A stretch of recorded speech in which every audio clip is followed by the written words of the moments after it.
بسم اللہ الرحمن الرحیم۔ پارسالیئنز میں خوش آمدید۔ فتنہ تاتار، پوری دنیا کو فتح کرنے کے عزم سے نکلنے والی قوم جس نے پوری زمین کو اپنی بربریت اور قتل و غارت سے اجاڑ دیا، لاشوں کے انبار لگا دیے، کھوپڑیوں کے مینار تعمیر کیے اور تقریباً 6 کروڑ لوگوں کی جان لے لی۔ معزز ناظرین، طوفان نوح کے بعد دنیا بڑے پیمانے پر غرق ہو گئی تو اللہ نے نوح علیہ السلام سے دنیا کی آبادی پھر شروع کی۔ نوح علیہ السلام کے 4 بیٹے تھے، حام، سام، یافس اور کنان۔ کنان کافر تھا، وہ کشتی میں سوار نہ ہوا اور ڈوب کر مر گیا۔ آپ کے 3 بیٹوں سے دنیا کی آبادی پھر سے بڑھی۔ تمام عرب سام بن نوح کی اولاد ہیں، جبکہ افریقی اور سوڈانی قومیں حام بن نوح کی اولاد ہیں۔ یافس بن نوح اناتولیہ میں آباد ہوا تو ریت کے مطابق ارتنیس نامی عورت ان کی بیوی بنی، جن سے ان کے 7 بیٹے پیدا ہوئے۔ ان کے نام یوآن، سکابلا، گومر، توبل اور ترک تھے۔ یاجوج اور ماجوج بھی یافس بن نوح کے بیٹے تھے یا نہیں، اس میں محققین کا اختلاف ہے۔ یافس کی زیادہ تر اولاد یورپ میں آباد ہوئی۔ یورپ کے سفید فام لوگ گومر اور توبل کی اولاد ہیں۔ یوآن کو لوگ یونان بھی کہتے تھے، انہی کی اولاد جس جگہ آباد ہوئی وہ یونان کہلایا۔ یہاں سے ہمارا اصل موضوع شروع ہوتا ہے۔ یافس بن نوح کے بیٹے ترک کی اولاد شمال ایشیا میں آباد ہوئی اور ان کے نام سے یہ علاقہ ترکستان کہلایا۔ ترک کے بیٹے کا نام النجاح تھا۔ اس کے 2 بیٹے تھے جن کا نام مغول اور تاتار تھا۔ ان دونوں میں اختلاف ہوا اور ایک دوسرے سے الگ ہو گئے۔ ان کی اولاد 2 قبیلوں میں بٹ گئی، چونکہ ترک بت پرستی میں مبتلا ہو چکے تھے اور یہ ٹینگری نامی دیوتا کی عبادت کرتے تھے۔ یہ دیوتا آندھی اور طوفان لانے والا سمجھا جاتا تھا۔ ترک کے بیٹے تاتار کا قبیلہ منگولیا کے صحرائے گوبی اور چین میں پھیلا۔ انہی میں سے ایک سردار تومنا خان پیدا ہوا۔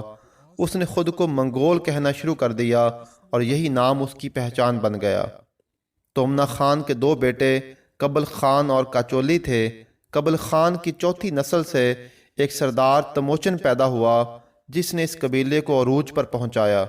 اسی تموچن کو دنیا چنگیز خان کے نام سے جانتی ہے۔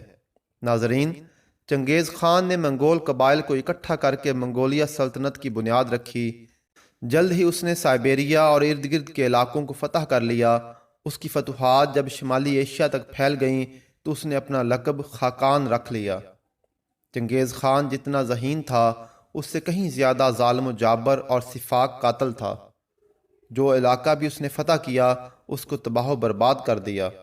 ایشیا کو فتح کرنے کے بعد منگولوں نے مسلمانوں کی خوارزم شاہی سلطنت پر حملہ کیا اور پے در پے مسلم شہروں کو فتح کرتے چلے گئے۔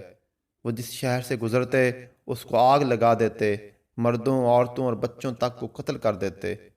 چنگیز خان کے بعد اس کا بیٹا اغتائی خان خاقان بنا۔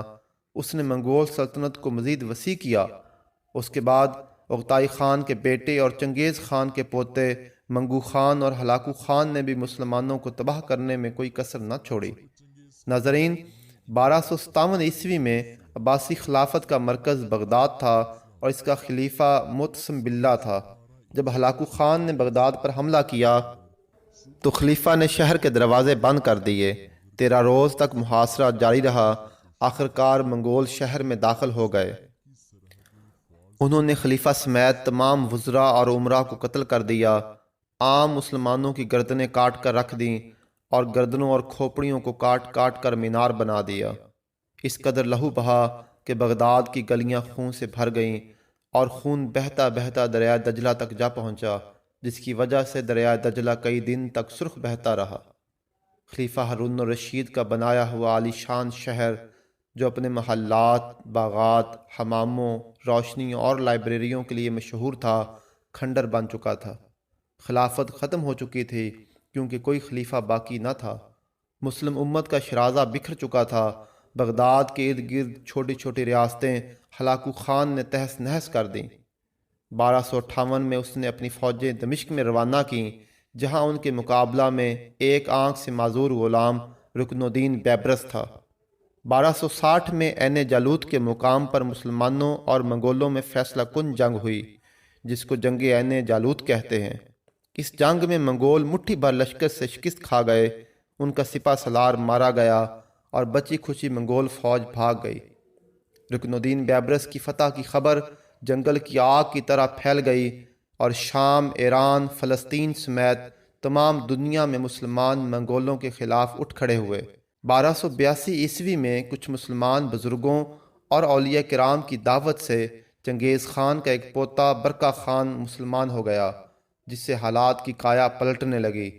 برکہ خان نے رکن الدین بیبرس کو خط لکھا کہ وہ ہلاکو خان کے مقابلے میں اس کا ساتھ دیں۔ یہ خبر سنتے ہی مسلمانوں کے جتھے جوک در جوک برکہ خان کے لشکر میں شامل ہونے لگے اور یوں برکہ خان ہلاکو خان کے مقابلے میں کھڑا ہو گیا۔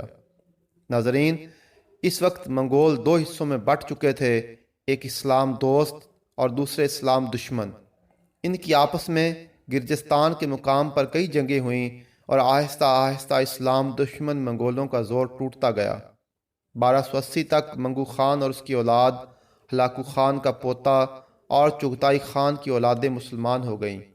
1304 میں ازبک خان کے قبول اسلام کے بعد تقریباً تمام منگول سلطنت مسلمان ہو گئی۔ معزز ناظرین، جیسا کہ آپ نے پہلے سنا، یافس بن نوح کے چھوٹے بیٹے ترک کے دو بیٹے تھے، مغول اور تاتار۔ تاتار کا مختصر تذکرہ آپ نے سنا، جبکہ دوسرے بیٹے مغول کی نسل کو اللہ نے ہدایت دی۔ ان میں سب سے پہلے اوغوز خان نے اسلام قبول کیا۔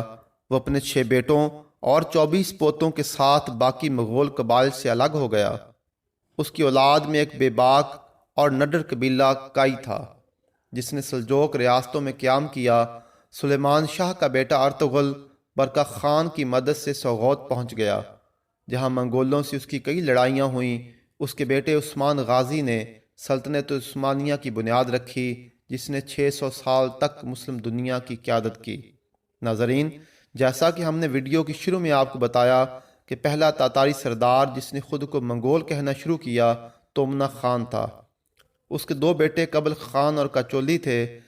قبل خان کی چوتھی پشت سے چنگیز خان پیدا ہوا، جبکہ کاچولی کی نسل سے امیر تیمور پیدا ہوا، جس کو دنیا تیمور لنگ کے نام سے جانتی ہے۔